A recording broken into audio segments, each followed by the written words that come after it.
me in Minot, also down to the mid-teens. Talk more about Dark Front. KX News at 6 starts right now. Coming up next on KX News at 6, we're live from the latest public input meeting for the Mouse River Enhanced Flood Protection Plan. And lawmakers lay out their priorities for legislating after impeachment. We'll have those details ahead. Plus, flu season in the Peace Garden State is in full swing. We'll share some tips from one busy walk-in clinic. Putting North Dakota first. KX News at 6 starts now. Good evening, I'm Nicholas Quallen. And I'm Lauren Culber. Thanks for watching KX News. Leading our coverage at 6, more on flood protection in and around the Magic City.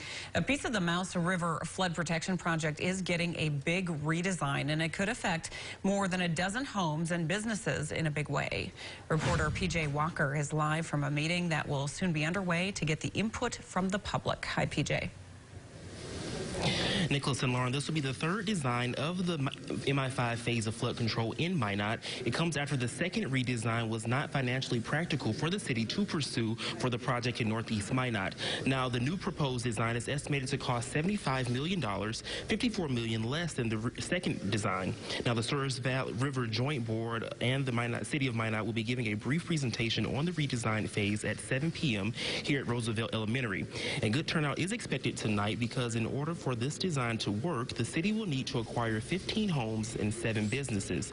That means that the homes that were previously not in the path of the coming flood walls and levees. Now, later at 10, I'll give you an update on what was discussed at the meeting, as well as what the members here at the meeting and the people here discussed. Nicholas and Lauren, back to you. PJ Walker reporting. Thanks, PJ. And Democrats and Republicans in Congress are trying to chart a way forward now that the president's impeachment trial is behind them. Washington correspondent Morgan Wright reports lawmakers hope to tackle issues voters care about, like roads, bridges, and prescription drug costs. However, it's unclear if the White House is interested in working with Congress between now and Election Day. With the impeachment process over, lawmakers in Washington are ready to get back to work on the issues impacting American lives. In fighting back and forth, Republicans and Democrats, we got to just put that to the side. Maryland Congressman David Trone says there's a desire between both parties to find common ground on issues like the rising cost of prescription drugs and the opioid epidemic.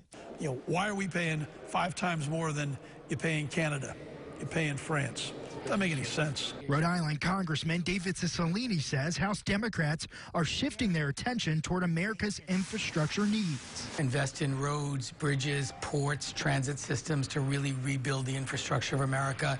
Will create 12 million good-paying jobs. But it remains to be seen just how far President Trump and Republicans in the Senate are willing to work with Democrats on these issues. They have been so focused on the impeachment hoax that they haven't had time to do anything else.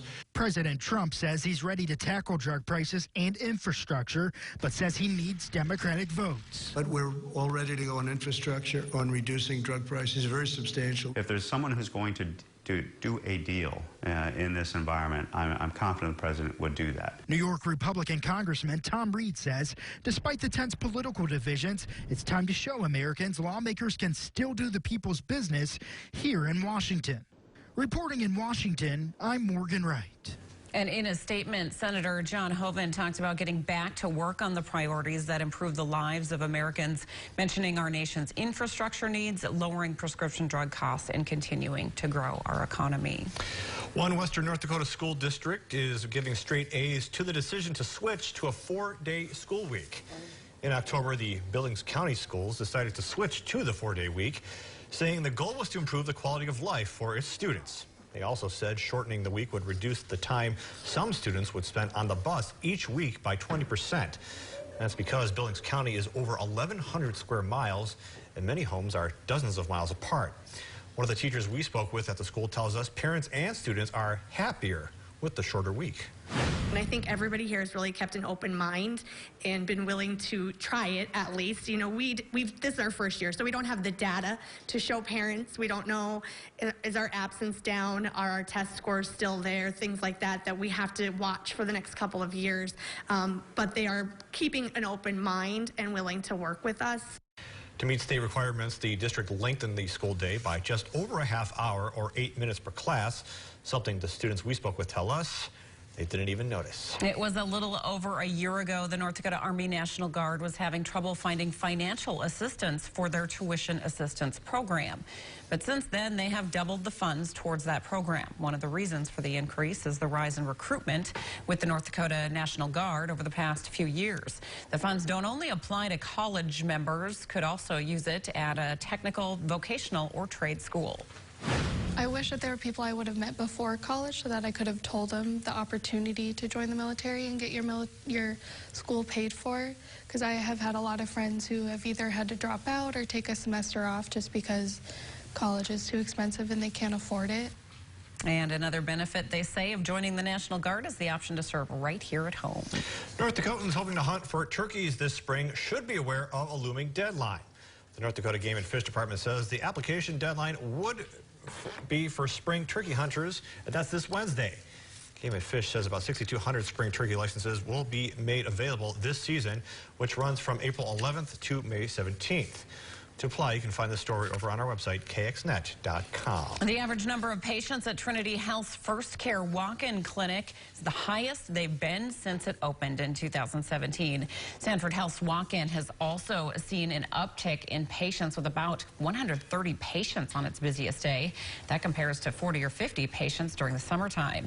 Physician assistant Mackenzie Page says an upper respiratory virus or infection seems to be the most common illness, along with the flu.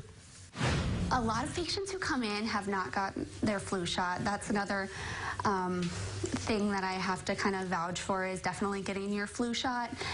Patients that I've seen, the patients who test positive for flu, if they did get their flu shot, their symptoms are significantly less severe than patients who did not get their flu shots. And she says being treated not only helps the patients, but also helps a great deal in preventing the spread. Still to come on KX News at 6, Minot Public Schools lunch policy is getting some heat from parents. Those details ahead. And the Bobcats hockey team made a stop at CHI St. Alexius today, and we were there. Plus, we'll talk about the roller coaster of cool and warm temps this week in your full weather forecast. You're watching KX News at 6 with Lauren Kalber, Nicholas Kwolek, weather with meteorologist Dave Holder, and sports with Joey Lamar. KX News at 6, putting North Dakota first. Need your news straight